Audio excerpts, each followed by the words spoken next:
السلام عليكم ورحمة الله وبركاته.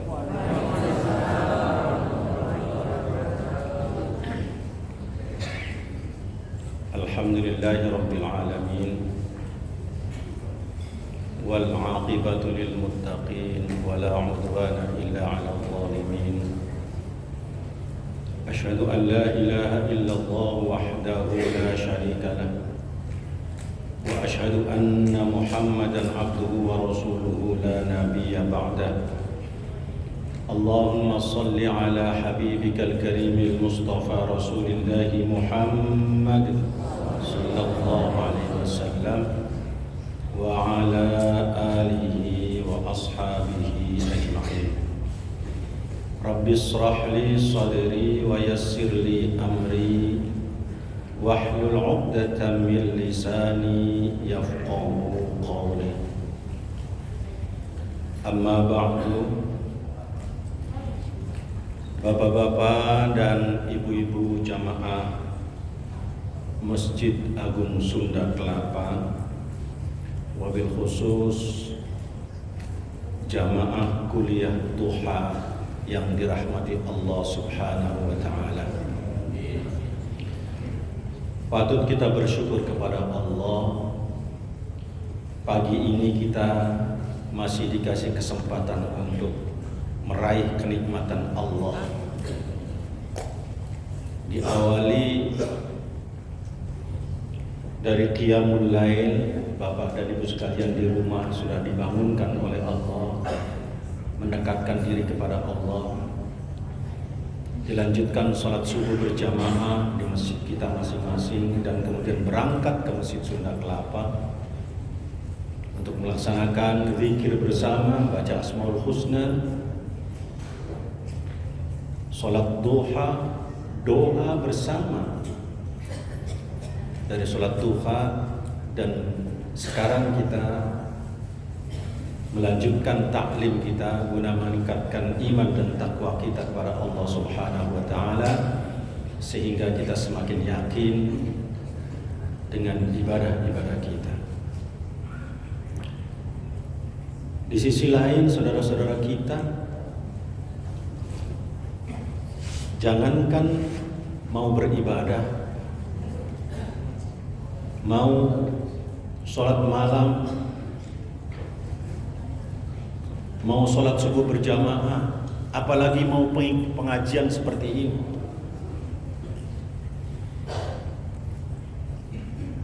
Saudara-saudara kita di belahan dunia sana, khususnya di Palestina, untuk bernafas saja tidak tenang, untuk hidup saja tidak tenang, apalagi beribadah.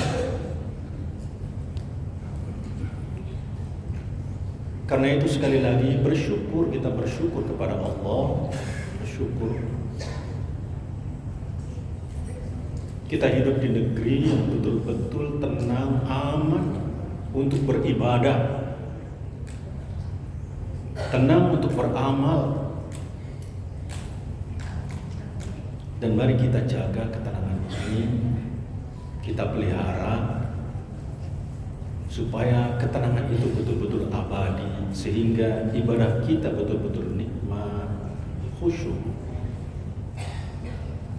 Mudah-mudahan langkah kita ke masjid ini dalam rangka melaksanakan seluruh aktivitas dari sejak pagi sebelum jam 6 betul-betul dinilai ibadah di hadapan Allah Subhanahu wa Ta'ala. Salawat dan salam kita sampaikan kepada junjungan Nabi besar Muhammad sallallahu alaihi wasallam yang membawa risalah kepada kita sekalian, sehingga kita mampu membedakan antara yang hak dan yang batil. Kita mohon kepada Allah, semoga kemampuan kita untuk bisa membedakan antara yang hak dan yang batil ini dapat kita pertahankan sampai akhir hayat nanti. Sebab banyak orang yang gagal di perjalanan untuk mempertahankan kemampuan ini. Awalnya baik, tapi akhirnya juga ternyata banyak yang mengalami su'ul khatimah. Na'udzubillah min dzalik. Sekali lagi kita mohon kepada Allah, semoga kita dijaga dari segala macam godaan dan fitnah, dan kemudian kita betul-betul dijaga oleh Allah untuk tetap dalam beribadah kepada Allah, menjaga dan merawat aturan-aturan Allah Subhanahu wa taala. Bapak dan Ibu yang kami hormati, sesuai dengan tema yang telah diberikan oleh pengurus, yaitu wasiat Nabi kepada Mu'adz bin Jabal. Siapa Mu'adz bin Jabal itu? Mu'adz bin Jabal adalah salah satu sahabat Nabi yang masuk Islam pada umur 18 tahun. Anak muda. Dalam riwayat Mu'adz bin Jabal itu ada yang mengatakan kulitnya kecoklat-coklatan seperti kita, tapi giginya betul-betul putih. Giginya putih, melebihi putihnya iklan Pepsodent. Kan Pepsodent putih banget itu.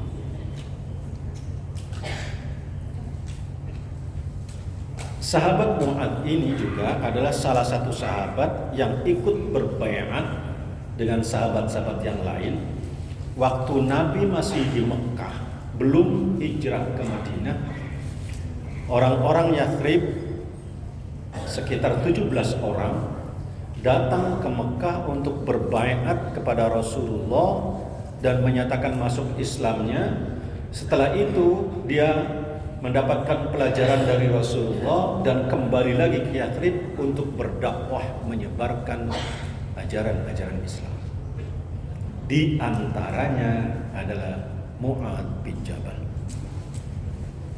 Cerdas, bahkan dia disebutnya faqih, ahli dalam agama, itu Mu'adz bin Jabal. Nah, satu ketika Mu'adz bin Jabal bercerita. Kata Mu'adz, kuntu ma'an Nabi.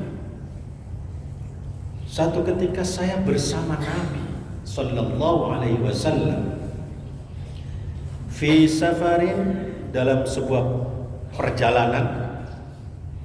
Fa asbahtu yawman qariban min wa nahnu nasir.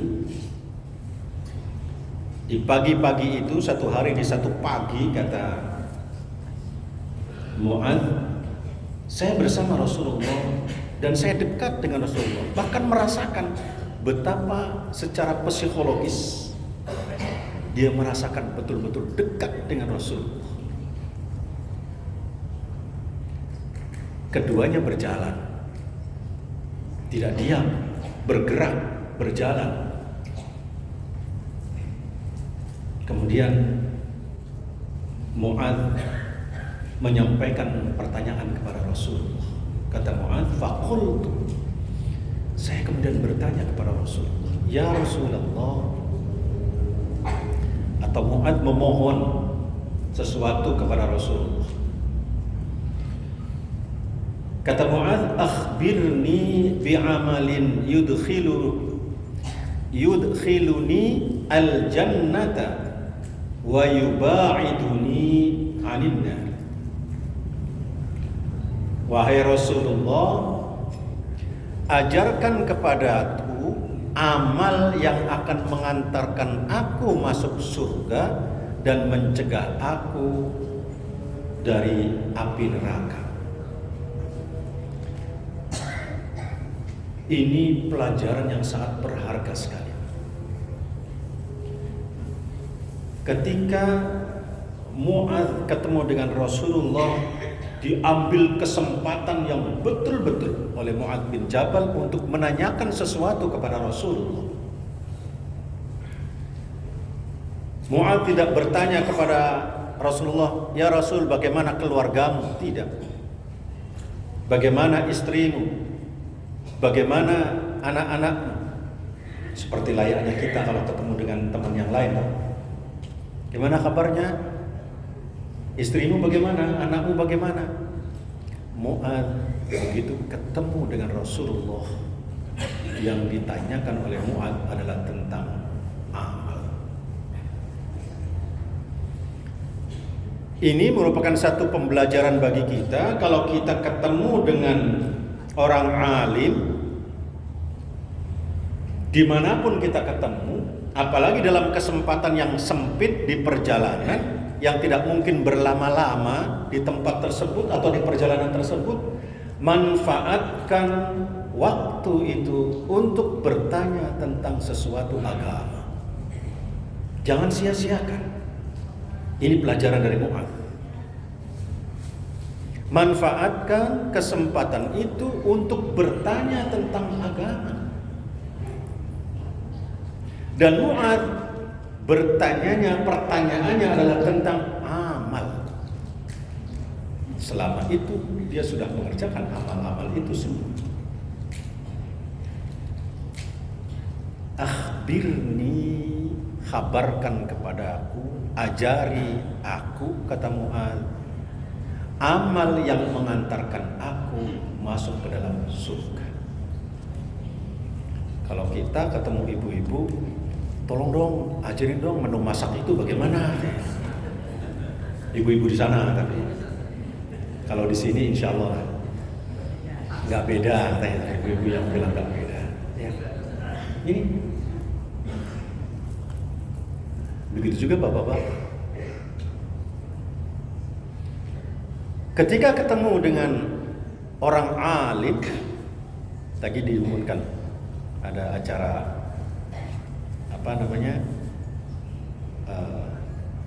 Mu'allaf Center mau ngadain acara mengundang para alim ulama. Ketika ketemu, tanyakan, bertanyalah kepada ahlinya, jangan bertanya kepada yang lain. Ustaz, sekarang gampang saya tanyanya ke siapa? Ke Google. Tanya ke Google. Hati-hati kalau tanya ke Google, banyak penyesatan. Banyak penyesatan. Bahkan kita nggak tahu di siapa itu di situ. Kalau sekedar klarifikasi, nggak ada masalah mungkin. Sumpama ketemu di sini, sumpama Ustadz Abdus Somad atau Ustadz Adi Hidayat ceramah di sini, kemudian kita kembali ngelihat di Google atau di YouTube-nya, nggak ada masalah. Tapi dengan orang yang tidak dikenal, atau dengan Pak Zaki Mubarak, kita buka di Google-nya, ternyata orangnya ada di sini, nggak ada masalah. Tapi yang tidak kita kenal, kemudian kita bertanya di situ. Al-Quran saja sekarang di dunia Google itu sudah banyak penyelewengan. Maka pelajaran dari Mu'adz ini kita terapkan pada kehidupan kita sehari-hari. Mu'adz ketemunya adalah dengan Rasulullah Muhammad sallallahu alaihi wasallam. Maka dalam kesempatan yang sempit itulah Mu'adz bertanya kepada Rasulullah tentang amal. Amal apa? Amal yang akan mengantarkannya untuk masuk ke dalam surga dan mencegahnya dari api neraka. Kita sebagai umat Rasulullah, ulama adalah sebagai warathatul anbiya, pewaris para nabi. Maka ketika ketemu dengan para ulama, orang alim, tanyakan tentang amal. Bisa jadi kita amalnya belum pakai ilmu. Ibadah gak pakai ilmu, sia-sia. Wa kullu man bi ghairi ilmin ya'malu a'maluhu mardudatun la tuqbalu. Wa kullu man, dan barang siapa, setiap orang di sini, bi ghairi ilmin, tanpa ilmu, ya'malu, dia beramal, dia beribadah, a'maluhu, maka amalnya tadi, ibadahnya, mardudatun, tertolak, la tuqbal, tidak diterima. Karena apa? Beramalnya hanya katanya atau melihat orang lain, bukan dengan ilmu. Sholatnya hanya melihat orang lain sehingga tidak paham ruku itu seperti apa. Ruku itu digambarkan kira-kira punggung, leher, dan kepala itu satu lurus. Bahkan ketika ditaruh gelas nggak miring sama sekali airnya dalam gelas itu, saking lurus. Tapi karena kita hanya melihat orang, oh ya ruku seperti itu, kemudian kita tidak sesuai dengan aturan-aturan yang ada. Maka sempurnakan ibadah kita dengan ilmu. Karena itu setiap ketemu dengan orang alim, maka akhlak yang diterapkan oleh Mu'adz kepada Rasulullah, maka kita terapkan kepada orang-orang alim yang ada di lingkungan kita. Bertanyalah tentang amal yang akan mengantarkan kita untuk masuk ke dalam surga Allah Subhanahu wa ta'ala. Maka Rasul menjawab, jawaban Rasulullah, kata Rasulullah, laqad sa'altani an 'azimin. Mu'adz, kamu itu telah bertanya tentang sesuatu yang sangat besar. Pertanyaanmu sangat besar, kata Rasulullah, azim. Wa innahu layasirun ala man yassarallahu alaihi. Meskipun besar, kata Rasulullah, tapi itu mudah bagi orang yang diberikan kemudahan oleh Allah. Ini kan kalimatnya Rasulullah. Pertanyaan ini besar, tapi jawaban Rasulullah, pertanyaan ini besar Mu'adz yang kau pertanyakan itu, tapi itu mudah bagi orang yang diberikan kemudahan oleh Allah. Coba, sangat filosofis sekali jawaban Rasul. Sandarannya Allah. Artinya apa? Betapa banyak orang yang tidak mampu melaksanakan sesuatu yang mudah, tapi karena tidak diberi kemudahan oleh Allah, dia nggak sanggup melaksanakannya. Jangan jauh-jauh. Kita datang ke sini, datang ke sini karena diberikan kemudahan oleh Allah. Coba kalau kita pas mau berangkat, migrain, nggak jadi berangkat toh. Pas mau berangkat, perut mulas, bermacam-macam. Itu dari sisi fisik. Dari segi rohani, wah, godaan setan sangat besar sekali menggoda kita, mengganggu kita. Ngapain sih ke Sunda Kelapa jauh-jauh, ngabisin bensin, ngabisin macam-macam. Udah, ngapain? Sini aja ntar juga ada. Tunggu aja pengajian di sini nanti. Itu godaan. Saat kita kalah dengan godaan itu, kita ternyata tidak diberi kemudahan oleh Allah. Maka jangan pernah bosan mohon kepada Allah untuk dibimbing, diberikan hidayah. Termasuk ada doa yang dipesan oleh Rasulullah kepada Mu'adz. Doanya apa? Doa yang minta agar kita selalu ditolong oleh Allah. Allahumma a'inna ala dzikrika wa syukrika wa husni ibadatik. Itu doa yang oleh Rasulullah dipesankan khusus kepada Mu'adz. Allahumma a'inna, ya Allah tolonglah aku. Minta tolong kepada Allah. Jangan kita merasa sombong, sehat, bisa berangkat saya sendiri. Atas izin Allah saya bisa datang ke masjid ini.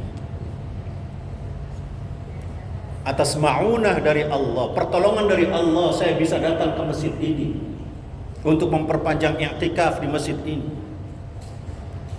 Maka bimbingan Rasulullah, jangan kemudian kita lepas ikatan dengan Allah Subhanahu wa taala.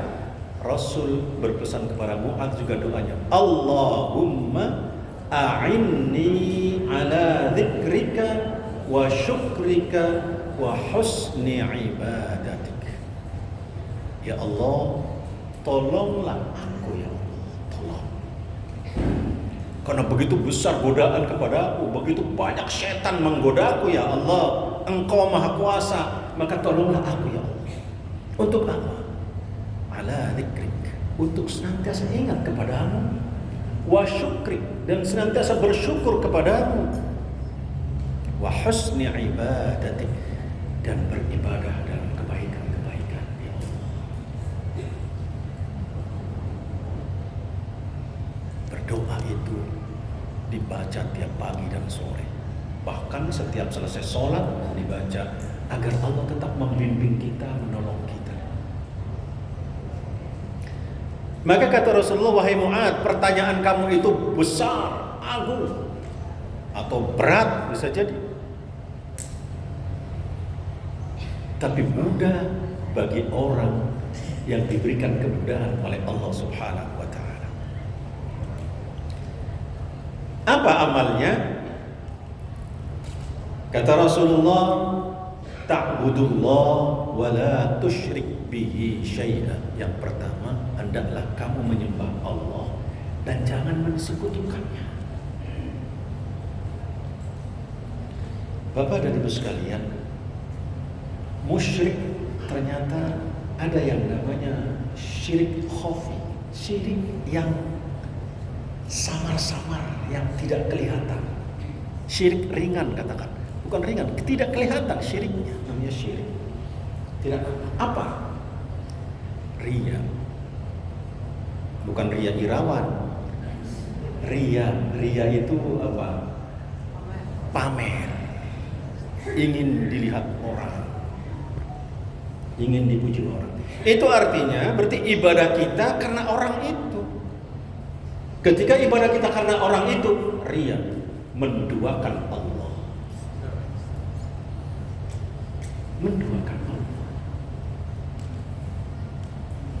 Bahkan dalam surat Al-Ma'un, riya itu bagaimana itu?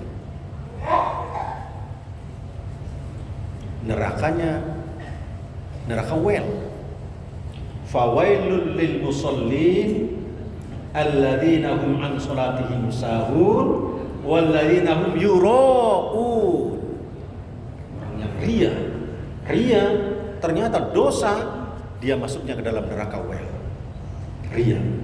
Berarti perbuatan ria itu bukan perbuatan sederhana, perbuatan yang berdosa dan neraka ancamannya. Neraka wel. Orang yang lupa dalam sholatnya, kemudian dia tidak mampu memahami nilai-nilai sholatnya, ria dalam sholatnya, ancamannya neraka wel. Tapi orang yang meninggalkan sholat, tidak mau sholat, ancamannya neraka sakor. Dalam Al-Quran itu ditanya, ketika kita mencari teman-teman kita nanti di surga itu, kita nyari teman. Mana sih teman ngaji di Sunda Kelapa itu, kok nggak ada ini? Mana itu si Badu, mana Badu ya? Dulu bareng ngajinya Sunda Kelapa itu, kok nggak ada ini di surga ini? Dicari, naik dari surga yang paling bawah sampai surga paling atas nggak ada. Akhirnya ada yang menyarankan, coba lihat di neraka. Ternyata ada di neraka sakor. Akhirnya kita bertanya, Badu, masalakakum fi sakor? Kenapa kok kamu sekarang ada di neraka sakor? Iya, dulu dari rumah kita berangkat bareng ke Sunda Kelapa. Tapi sampai Sunda Kelapa, kamu masuk ke masjid, saya jajan, makan-makan, nggak sampai sholat saya katanya. Masya Allah. Saya nggak sholat. Begitu engkau selesai sholat, saya pulang bareng juga dengan kalian. Ini diancam neraka sakor. Orang yang tidak sholat. Tapi orang yang lalai dalam sholatnya dan kemudian ria dalam sholatnya, neraka wel.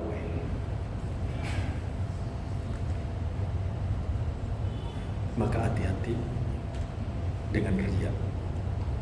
Rasul mengatakan, ta'budullah wa la tusyrik bihi syai'a. Hendaklah menyembah Allah dan jangan mensekutukannya. Jangan karena harapan manusia. Bahaya riya akan mengantarkan kita kepada neraka wail. Wa tuqimus shalah, kata Rasulullah, kemudian dirikanlah sholat. Beribadah tanpa diiringi dengan kesyirikan, enggak boleh riya. Wa tuqimus shalah, dan kemudian dirikan sholat, kata Rasulullah. Wa tu'tiz zakah, tunaikan zakat. Wa tasumu Ramadan, puasa di bulan Ramadan. Wa tahujjul bait, kemudian melaksanakan ibadah haji ke Baitullah. Itu yang disampaikan Rasulullah kepada Mu'adz ketika Mu'adz bertanya, amal apa yang bisa mengantarkan saya masuk ke dalam surga dan mencegah dari api neraka? Perhatikan, yang pertama, beribadah kepada Allah tanpa diiringi dengan kesyirikan kepada sesuatu. Itu landasan pertamanya, basicnya itu. Untuk sholat, untuk zakat, untuk puasa dan haji, basicnya itu semua. Jangan diiringi dengan kemusyrikan. Kalau riya itu sebagai syirik khafi, maka jangan sampai ibadah kita ingin dilihat oleh orang, ingin dipuji oleh orang. Ini mohon maaf, mudah-mudahan tidak terjadi kepada jamaah Sunda Kelapa. Saya teruskan dulu sebelum saya jelaskan ini. Saya teruskan dulu karena menarik pesan Rasulullah. Kemudian Rasul bertanya kepada Mu'adz. Balik bertanya ini. Setelah Rasul memberikan jawaban, Rasul bertanya. Qala, kata Rasulullah. Rasul bertanya, ala adulluk ala abwabil khair. Mu'adz, mau enggak saya tunjukkan pintu-pintu kebaikan? Abwab jamak di sini. Pintu-pintu kebaikan, kata Rasulullah. Mau enggak? Kemudian Rasul menjelaskan, as-shaum junnatun. Puasa itu perisai, kata Rasulullah. Perisai dalam segala sesuatu. Was-shadaqatu tudfi'ul khati'ata kama yudfi'ul ma'un nar. Dan sedekah, kata Rasulullah, itu akan menyiram seluruh kejelekan, seluruh keburukan, seperti air menyiram api, atau memadamkan seluruh amarah kita. Sedekah itu memadamkan keburukan-keburukan seperti air memadamkan api.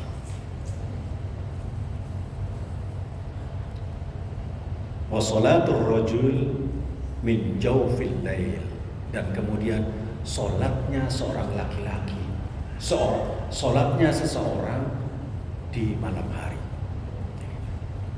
Solat di malam hari. Puasa itu perisai. Perisai dari apa? Dari segala macam nafsu. Bagaimana kita mau mengambil barang yang haram dalam hidup ini? Orang yang berpuasa, yang halal saja dia tidak mau untuk mengambilnya, tidak mau untuk memakannya. Jangankan yang haram, yang halal saat berpuasa dia tidak mau untuk memakannya, karena dia tahu kalau ini akan merusak amal ibadahnya. Karena itu sangat disayangkan kalau ada orang yang ahli puasa, apakah Senin dan Kamis, tapi rajin ngambil milik orang lain.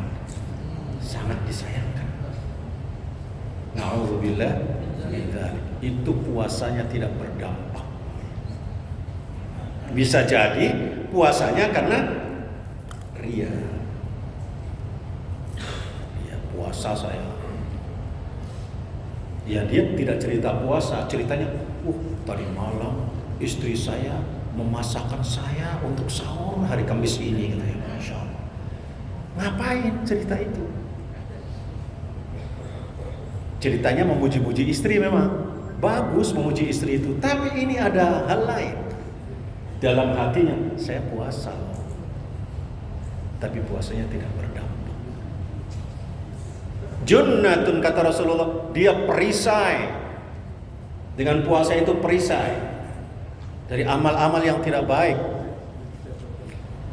Bahkan kata Rasulullah, ketika ada orang yang ngajak bertengkar saja, berdebat, qul inni shaim, saya sedang berpuasa, maaf. Itu boleh ngomong saya sedang berpuasa dalam konteks itu karena orang ini ngajak bertengkar, ngajak berdebat. Maaf. Betapa harus dijaganya di situ. Hal-hal yang tidak baik dalam lingkungan kehidupan kita. Dan sedekah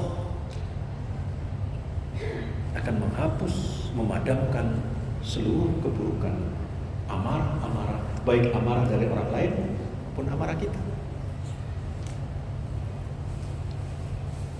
Nah, banyak orang kalau dimintain sedekah itu ngerundel. Kenapa? Karena tidak mempersiapkan diri. Supaya tidak ngerundel, persiapkan. Di rumah itu ada uang receh. Kalau kita senangnya dengan 2.000-an, siapkan 2.000-an. Iya. Nggak apa-apa. Kalau kita ingin meningkat 5.000-an, siapkan 5.000-an tertata. Bilang sama keluarga yang ada di rumah, jangan sentuh uang ini kecuali jika ada orang datang meminta. Kasih dengan uang itu. Itu kita tidak pernah berundel. Malah kita menunggu. Kok uang masih ada aja ya ini? Apa nggak ada orang datang ke kita? Orang lain jangan sampai bilang pelit kan gitu. Ukurannya nanti di situ. Waduh, hari ini saya belum sedekah ini. Buktinya masih ada uang itu. Untuk mempelajari, memberikan pembelajaran kepada sikap kita dalam bersedekah, supaya kita tidak gundah, tidak mengeluh ketika ada orang lain minta, sudah kita persiapkan. Oh, ini kelihatannya nih penampilan 2.000, ya kasih 2.000. Oh, ini penampilan 5.000, kasih 5.000. Kan beda duit penampilan orang itu. Masya Allah, mohon maaf Pak, saya ini paling sering didatangi oleh orang pagi-pagi beralasan dompetnya hilang, dia akan pulang kemana, sering ke rumah, macam-macam. Terus Bapak dengan siapa, dan berbagai macam alasan. Nah, ini saya bilang tipe orang yang 50.000 lah kalau begini. Cara bermacam-macam penipuannya itu loh, udah. Kamu mau pulang ke Jawa, jangan kesini-sini lagi. Saya catat, mana KTP-mu? Diminta KTP itu gelagapan, wah. Takut datang lagi kan? Nah, kamu sudah pernah ada ini. Bilangnya pulang ke Jawa, macam-macam. Tapi kalau kita sudah mempersiapkan uang itu, ya tipe kamu tipe 2.000 lah, ini 2.000. Gak sedih, sedekah, persiapkan. Karena dalam Al-Quran nanti jangan sampai kita meninggal dunia berteriak-teriak kepada Allah, minta dikembalikan. Laula akhartani ila ajalin qarib, kata Allah, ya Allah, tunda dulu kematian, tunda dulu sebentar. Mau apa? Fa as-saddaq, saya ingin sedekah.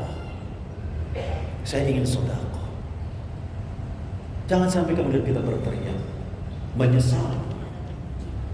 Seperti penyesalan sahabat Sya'ban, ahli sedekah tapi masih menyesal. Ahli sedekah sahabat Sya'ban itu, tapi masih menyesal ketika mau meninggal. Sahabat Sya'ban itu satu pagi tidak ikut berjamaah subuh, tidak ada. Akhirnya ditanya oleh Rasulullah, mana Sya'ban? Ada yang tahu ya Rasul. Tunggu, jangan dulu komat, kata Rasulullah. Ditunggu sahabat. Nggak datang juga beberapa menit, udah komat, kata Rasulullah. Komat, sholat subuh, selesai berjamaah. Sya'ban ada nggak? Nggak ada. Siapa yang tahu rumahnya? Nah, Rasulullah. Ada sahabat yang tahu. Tolong antar saya ke rumah Sya'ban. Itu perjalanan ke rumah Sya'ban 2 jam. Saking jauhnya bisa dibayangkan. Biasa bolak-balik Sya'ban.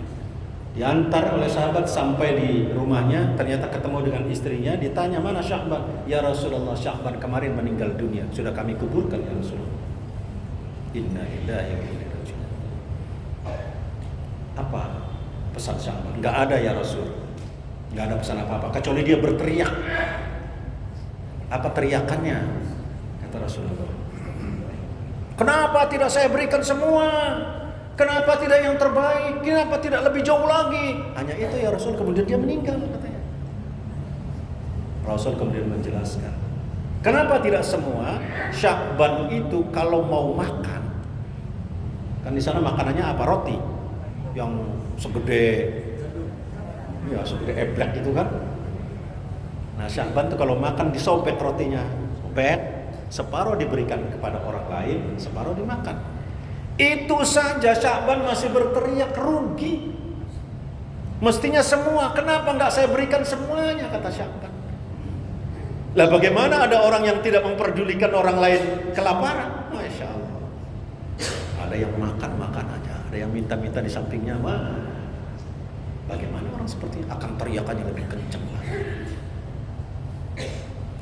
Yang kedua, Sya'ban mau sholat subuh, keluar dari rumah itu kedinginan karena musim dingin, nggak kuat dia, masuk lagi ke dalam, double akhirnya jaketnya, double. Yang jaket di luar ini jaket yang bagus, jaket yang pertama tadi jaket yang jelek. Akhirnya kemudian berangkat. Di tengah-tengah jalan ada orang tua yang kedinginan nggak bisa jalan, mau ke masjid juga. Dicopot yang bagus, dicopot lagi yang jelek diberikan kepada orang tadi. Kemudian bersama-sama berangkat ke masjid. Itu masih berteriak, kenapa tidak saya berikan yang terbaik? Kata Sya'ban, masih rugi dia memberi sesuatu yang jelek. Lah kita sedekahnya apa? Berikan baju layak pakai. Ternyata bajunya baju bekas semua. Ada robek-robek, daster ada di bokongnya robek dan sebagainya, itu yang diberikan. Dan yang terakhir, Sya'ban berteriak, kenapa tidak lebih jauh lagi? Karena ternyata setiap langkah orang menuju ke ke majelis ilmu, setiap langkah menuju ke masjid kafaratun lidunub, menghapus dosa dan mengangkat derajat. Makanya beruntung kalau ada orang yang rumahnya paling jauh dari sini, jalan kaki tapi saya hitung langkahnya itu dia. Masya Allah.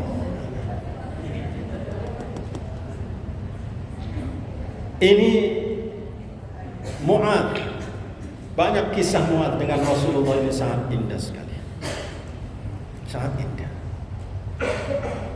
Jadi kata Rasulullah, puasa itu perisai, sedekah itu akan menghapus keburukan-keburukan, dan kemudian sholatul lail, sholatul rajul min jawfil lail, sholat di malam hari. Kenapa malam hari? Bahkan itu di masuk kota Madinah itu ada baleho besar sekali. Tulisannya ayyuhan nas, wahai umat manusia, afsus salam wa at'imut ta'am wa silatur rahim wa salatu bil lail wan nasu niyam. Itu pesan Rasulullah. Wahai umat manusia, sebarkanlah kedamaian di situ, sebarkanlah salam. Wa at'imut ta'am, berbagilah dalam hal makanan. Wa silatur rahim, adalah kalian saling membangun silaturahim. Wa salatu bil lail wan nasu niyam, dan hendaklah kalian salat malam sementara yang lain pada tidur, kata Rasulullah. Kenapa? Di situ pentingnya ikhlas, tidak ingin dilihat oleh orang, tapi hanya diketahui oleh dirinya dan Allah Subhanahu wa taala. Malam itu, Pak, yang lain tidur, gelaplah. Kalau saja siang hari orang itu tidur, dia tidak akan tahu. Padahal siang hari karena tidur. Nah, ini sudah tidur, gelap lagi suasananya. Betapa dibutuhkan kerahasiaan sir, dan kemudian kita menjaga kerahasiaan itu hanya kita dengan Allah yang tahu kalau kita sholat malam. Jangan sampai ada orang lain tahu, kecuali keluarga, barangkali istri atau suami yang dibangunkan untuk bersama-sama menghadap Allah Subhanahu wa taala. Anehnya apa yang terjadi sekarang? Gara-gara ada WA, ada HP Android, sholat malam di foto, dikirim ke temannya. Bagus sih tulisannya, Alhamdulillah Allah membangunkan saya di sholat malam. Lah, ngapain memberitahu itu? Ngapain? Akhirnya apa? Iya. Kok saya kan masih tahu supaya dia juga ikut bangun. Ya nggak perlu di malam-malam itu. Di siang hari tempatnya belajar itu bukan saat itu. Dia HP-nya masih tidur loh. Orang itu HP-nya, kenapa kita kirim? Akhirnya begitu dibuka, oh dia ternyata jam 2 sudah bangun. Orang lain akhirnya tahu. Padahal Rasul mengatakan, wan nas niyamun. Sementara orang lain bangun. Kita yang bisa bangun itu sudah pertolongan dari Allah, hidayah dari Allah, ma'unah dari Allah. Maka bangunlah. Ini pesan Rasulullah kepada Mu'adz bin Jabal. Wa sholatur rajuli min jawfil lail, di kegelapan malam. Sementara di hadis lain, wan nasu niyam, orang lain pada tidur. Mu'adz bin Jabal. Kemudian Rasulullah setelah menyampaikan pesan itu, dia membaca ayat Al-Quran surat As-Sajdah. Setelah sujud tilawah, kita kan bangun, kemudian baca, Rasul membacakan ayat itu kepada Mu'adz. A'udzu billahi minasyaitonir rajim. Tatajafa junubuhum 'anil madaji' yad'una rabbahum khaufan wa tama'an wa mimma razaqnahum yunfiqun. Fala ta'lamu nafsum ma ukhfiya lahum min qurrati a'yunin jazaa'an bima kanu ya'malun.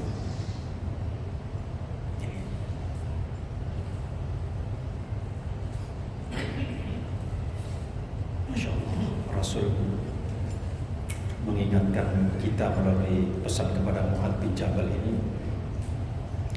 Kata Rasulullah,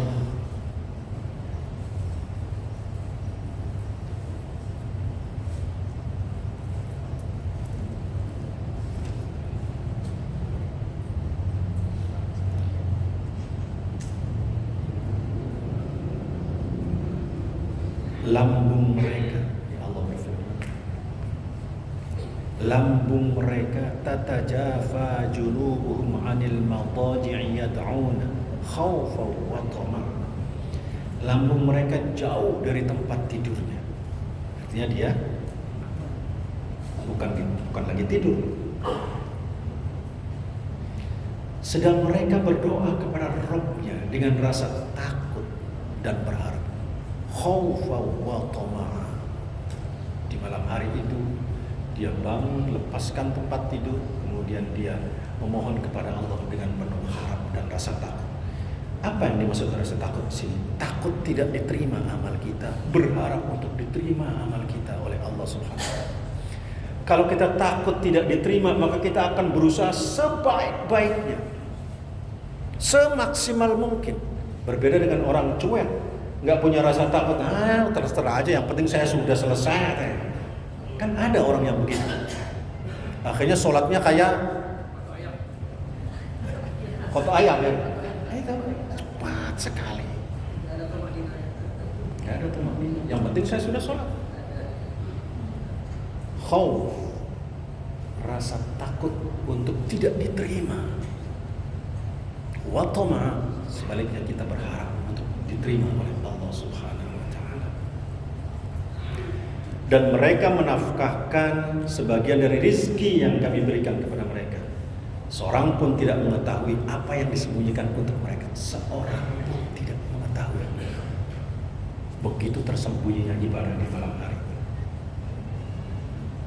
Lah sudah disuruh disembunyikan di malam hari, malah kita yang berteriak-teriak kemana-mana melalui WA, melalui HP. Ini yang salah. Lagi baca Quran, difoto, alhamdulillah sudah juz yang ke-11. Sudah. Itu ibu-ibu di sana, Bu. Bapak-bapak di sana. Di sini nggak ada. Paling ada, kalaupun ada 1-2 lah. Mudah-mudahan nggak ada. Mudah-mudahan kita berharap nggak ada yang demikian itu.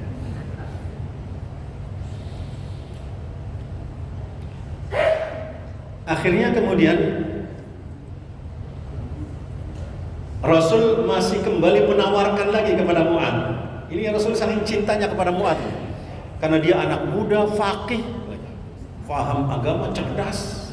Mu'adz itu komitmen orangnya. Kemudian Rasul kembali menawarkan,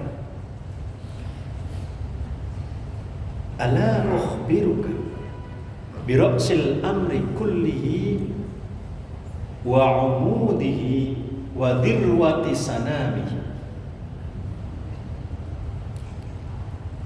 Mau enggak, kata Rasulullah, saya tunjukkan kepalanya agama, pundaknya dan puncaknya.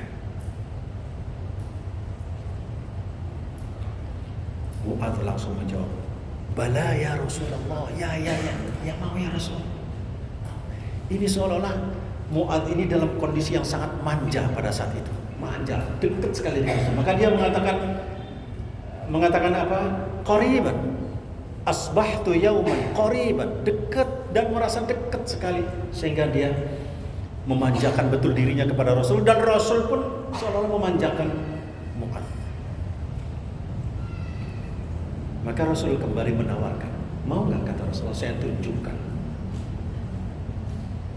kepalanya agama, pundaknya dan puncaknya apa? Bala ya Rasulullah, kata, ya mau ya Rasul. Kalau kita kan sambil ya mau dong, sambil bercanda seperti itu kan gitu. Mau dong ya Rasulullah. Rasul kemudian menjawab, ra'sul amri, urusan segala sesuatu dalam kehidupan dunia, al-Islam, pertama Islam, kepatuhan sepenuhnya kepada Allah Subhanahu wa taala. Wa umuduhu as-salat, dan tiangnya atau pundaknya, punggungnya, tiangnya, pencegahnya itu apa namanya? Penyanggahnya as-salat. Adalah salat. Sedangkan puncak dari semuanya itu, kata Rasulullah, al-jihad, yaitu jihad.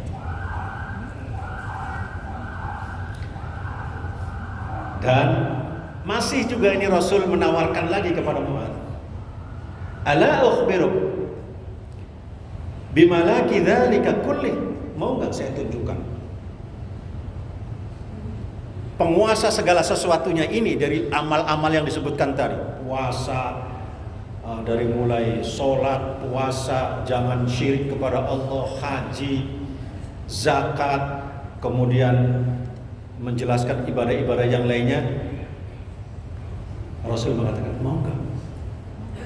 Kunci atau segala sesuatunya ada di satu hal. Maka kembali Mu'adz, bala ya Rasulullah, bala, ya, tunjukkan ya Rasulullah, ya Nabi Allah, tunjukkan. Fa akhadha bilisanihi, kemudian Rasul mengambil mulutnya dan Rasul mengatakan, kuffa alaik, jangan banyak ngomong. Ini kata Rasul dalam hidup. Jaga mulutmu. Ini pesan Rasulullah jauh-jauh 14 abad yang lalu kepada Mu'ad. Tapi sekarang kita baru sadar apa yang dimaksud jangan, apa yang maksud jaga mulutmu. Sekarang ternyata mulut orang banyak diumbar. Jaga mulutmu. Mu'ad akhirnya rewel, Pak. Bukan rewel, manja kepada Rasul. Ya Rasul, memangnya dari mulut itu kita akan masuk neraka, kata Rasul, kata Mu'ad. Ini Mu'ad ini sambilan ya, karena dia merasa dekat, hanya bertanya, emang dari mulut itu kita akan masuk neraka? Jawaban Rasulullah mengagetkan. Kata Rasulullah, takilatk. Kalau bahasanya itu celaka. Atau bahasa kita sih, lu gimana sih? Masa nggak tahu? Mu'ad bertanya, ya Rasul, apakah karena mulut itu kita bisa disiksa api neraka? Nah, lu gimana sih? Kata Rasulullah seolah-olah ngomong kalau bahasa Betawinya ya, bahasa orang sini itu. Ya iyalah, kata Rasulullah. Kata Rasulullah ini akhirnya mengatakan, wa hal yakubbun nas fin nari ala wujuhihim aw ala manahirihim illa hasaida alsinatah. Maka kamu gak tahu itu orang-orang yang tersungkur, yang orang-orang yang terjerumus semua itu karena ucapannya, karena lidahnya, karena lisannya. Dari semua ini kemudian Rasul berusaha jaga lidah. Bahaya lidah gimana bahaya lidah? Suka menggunjing, suka mengadu domba, suka menghasut, suka memfitnah, suka bohong, bersaksi palsu. Ternyata dari mulut ini banyak sekali dosa yang diumbar. Dan itu mulut jauh berbeda dengan pedang. Kalau pedang sekali mengayuh hanya satu yang kena. Tapi mulut sekali keluar, sekali mengayuh, berapa orang yang kena? Ribuan orang yang tersakiti hatinya. Ribuan yang tersakiti. Maka kata Rasulullah, jaga mulut. Rasul mempraktekkan di hadapan Mu'ad, jaga mulut. Betapa pentingnya menjaga mulut. Sekarang terutama ini masuk tahun apa namanya? Tahun politik, tahun pemilu. Masya Allah, saling menjelekkan, saling menghasut. Jamaah yang soleh dan solehah tidak ikut terlibat saling menjelekkan, tidak ikut terlibat dan tidak perlu menjelek-jelekkan, memfitnah, menjelekkan orang. Kalau ia betul itu kejelekan ada pada dirinya, namanya apa? Ghibah. Menceritakan kejelekan ghibah. Ghibah dalam surat Al-Hujurat itu digambarkan seperti orang yang memakan bangkai saudaranya. Saudaranya bukan bangkai orang lain, bangkai saudaranya. Itu begitu jijiknya, saudara sendiri bangkainya dimakan. Ghibah. Jika tidak terbukti, kesalahan pada orang yang kita ceritakan itu, maka munculnya fitnah. Al-fitnatu asyaddu minal qatl. Fitnah lebih jahat daripada pembunuhan. Gak ada untungnya akhirnya kita menceritakan kejelekan orang. Kita lebih baik datang ke Sunda Kelapa, ngaji, zikir, berdoa kepada Allah. Mudah-mudahan negara kita ini aman, tidak seperti negara tetangga kita, saudara kita. Mudah-mudahan kita tetap dijaga oleh Allah Subhanahu wa taala, diberikan rahmat oleh Allah Subhanahu wa taala, dan anak-anak kita anak yang soleh dan solehah, rezeki kita halal, berkah, dan kemudian ibadah kita aman dan tenang. Terima kasih dan mohon maaf atas segala kekurangan. Jika ada yang benar semata-mata dari Allah, jika ada yang salah adalah dari diri saya sendiri. Hadanallahu wa iyyakum ajma'in. Wallahul muwaffiq